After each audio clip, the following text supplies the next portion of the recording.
And then one shout out for Good Hits, I'll edit and put it at the front of the interview. For sure. And shout out to Good Hits TV. Thank you for giving me this opportunity to be interviewed.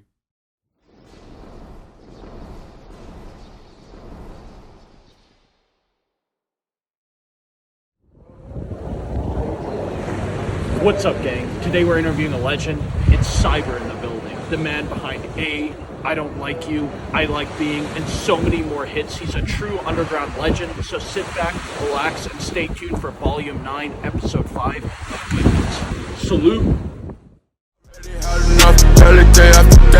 Everybody hate opinion, so I throw some your way.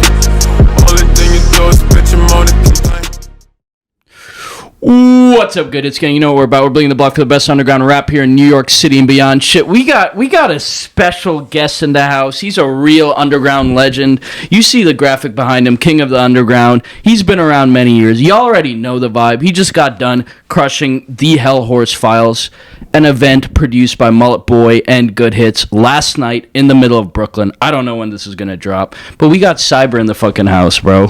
How you doing, man? How's it going? Good Hits TV was happening. Yeah, dude. When's the last time you were in New York, man? How you loving the city? Last time I was in New York probably April of this year. Hell yeah, April. hell yeah. Nothing's changed out here, has it? Did you stay in Manhattan or Brooklyn last time? I think Brooklyn last time, but I was in and out Manhattan. Yeah, I feel that, dude. How was the show last night, dude? What were your thoughts last night? Last night, I don't know. I feel like I was like I took things a little too loose, I guess, in terms of like how just in my self-analysis, like I felt like I was just like too. This is some artist shit, because I feel like you're being too hard on yourself, because I feel like last night was fucking fun, in my opinion. Yeah, and I still like different bits. I was just like, okay, let me just get loose. Let me just fuck with the crowd. You know, let me just get into it. Just get into it. It's good to be out here in the environment and stuff like that. So how does it feel like? One thing, I've done a lot of shows this year, and I think one thing that was unique about last night and unique about your set is like the rabidity of your fan base. Like, they are strong fans. Like, multiple of the people were like yelling out songs to play, and then they knew every word. You know what I mean? They're like rapping it right back at you. I've done a lot of shows this year. I might have seen that maybe for my NASCAR shows, but that's about it. Like, that's crazy. How does it feel to perform and just have someone finishing your bars for you, like right in front of you and shit? It feels good, like especially at those moments where I feel like I haven't really like done as much as I should have. At the part where I was the one to deliver it to them instead of them like delivering it to me. And that's good, like good biofeedback. I think like this is good biofeedback to like get people to like recite those words back to me. That was crazy. If you could, you have so many songs, man. You obviously went as Syringe before, you know, have a lot of songs out. What's your top song? Because I couldn't tell, because I was back in the DJ area next to 270. Shout out 270. Shout out 270. Yeah. And you were kind of instructing the set. You were like, let's play this song, let's play this song. What's your top song to perform? Top song besides I Like Being. I'm gonna go besides I Like Being. I would say would be Piss on the Kitchen Floor. I like that one. I like doing that one because I just get to go all out and just like get into my zone and just deliver on that front, you know. Yeah. What about kind of your more introspective and emotional songs like I Want It to Die? Because I feel like those are also emotional in their own way, you know what I mean? Yeah. And like every time I go that one, I don't think I've done that one as long as I've done shows or as long as I've played shows. So every time I do I Want It to Die, it's just like it's an interesting moment each time because it's like so somber in the message and stuff. Right. So it's just interesting to see that like play out in that way. How do you think, like, okay, well, actually, back up. We did your favorite song to perform. What's your favorite song to just listen to? Like, if you could just live and die about one song, what's like the top Sybyr song? For me right now, I would have to say Deck of Cards or Back from like a side Alias project. It's with Syringe with 2 S's. Yeah. So I just go back to that. Like I really went back to that one after it dropped a lot this year. And it dropped like January 8th or January 20 something. Yeah. Yeah, for the listeners, like, definitely go back through Sybyr's catalog on Spotify. Literally, like, hundreds of songs, merch, vinyls, all that shit's in there. Dude, just kind of like, you've been around for a long time. I called you a legend at the beginning of the interview. People say that about you because you've been around for so many years. How do you think the underground scene has changed? How do you think rap music has changed sonically, culturally? Like, how do you think things have changed over the past 4, 5, 6 years? I feel like things have definitely taken a turn for some kind of change, regardless of like where people have started out from or where people have like trying to take in their sound too. I feel like people are now playing around with more things and getting into more, like, I hear a lot about this hyper pop rap. Yes. Yeah. Hyper trap, hyper pop rap. Yeah. I like hyper trap better. Yeah. It's a more fitting name. It is. It is true. Yeah. It is true. Like, I would just leave that hyper pop to the. Yeah. Hyper-pop I feel like sonically you been on some of that sound for a long time though, low key. Like a lot of your early shit, like people check out, like I hope people check out Hell Horrors and like all these things. It's like you listen to that years ago and then you listen to now and it's like you were kind of ahead of your time in some ways, and it's kind of like an interesting like factor. I don't know, like I feel like you've had that. Don't you agree that you've had that sound for like a few years? I would say so, because whenever I listen to the songs, especially with the Blank Body production, shout out to Blank Body, every time like I get on a track with one of his beats, it's just like the instrumentation itself is just like, it has that hyperpop feel to it. Yes. And I feel like that has inspired a lot of people in many Definitely. ways, you know.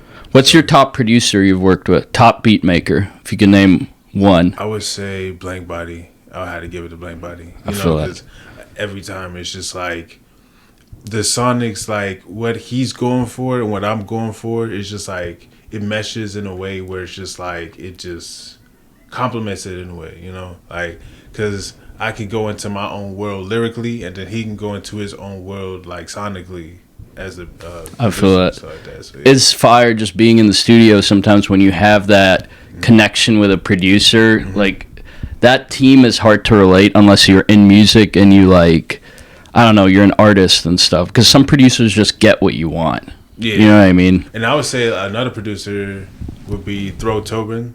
Like, I know he's worked with me and Sharp Reach, so that's definitely like, and I've known of Throw Tobin since like my Max 17 days, so that goes way back. And my goodness, like, just having that connection from then and just still working with them is great. That's fire. To have that connection from that long ago.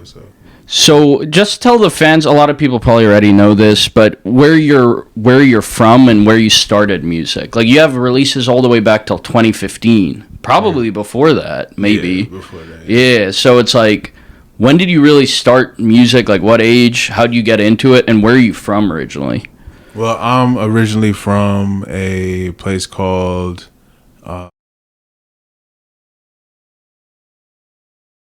and I started music just like listening to whatever stuff my mom was playing and stuff like that, and then I gravitated to a lot of like the stuff that she was playing, because I got a lot of Evanescence and stuff, especially my adolescent to teenage years. I feel like that was so kind of like R&B type stuff. R&B or like country. Like, she had a country phase when I was like 12, so that was just interesting to hear her go into what she likes in that world, and then just taking little bits of pieces of that. And that's what I plan to do with my newer music, just to like expound lyrically on what I'm trying to like, what I was trying to say back then. Maybe I was like using certain subject matter from then that was just like okay to use then, but now I'm just trying to like develop it in a more like, whether it's 26, 27, 28, 30 something, whatever, like just in that range of life, like what kind of music fits that.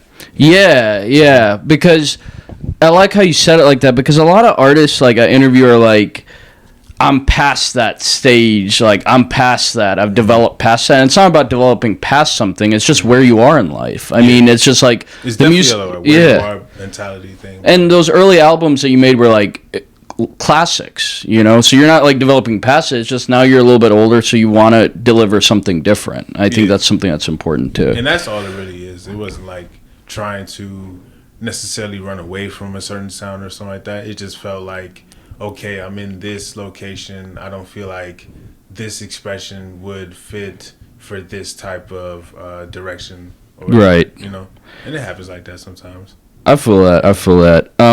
Top album, top project you've released.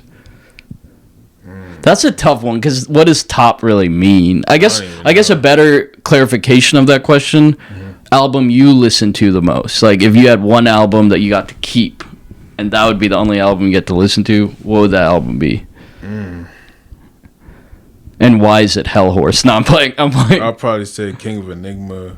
Word. Or I would say Charlie Horse, but whenever I go to some songs in Charlie Horse, I'm like, I could have done this differently or something like that. So that's whenever I listen to Charlie Horse, I think like I like FYM from Charlie Horse, and then I like a lot of stuff off. Like I like Deep Blue and FYM from Charlie Horse because those two were just like those like emotional, introspective type of tracks. And then songs from King of Enigma like Still or Sense of Time with Win 32. Like I like those tracks too because those were like interesting, introspective tracks as well. So it was just like I'll take a little bit from those two, but I feel like that. If I didn't have to choose Anti-World or Hell Horse, then I would go with those two. Yeah.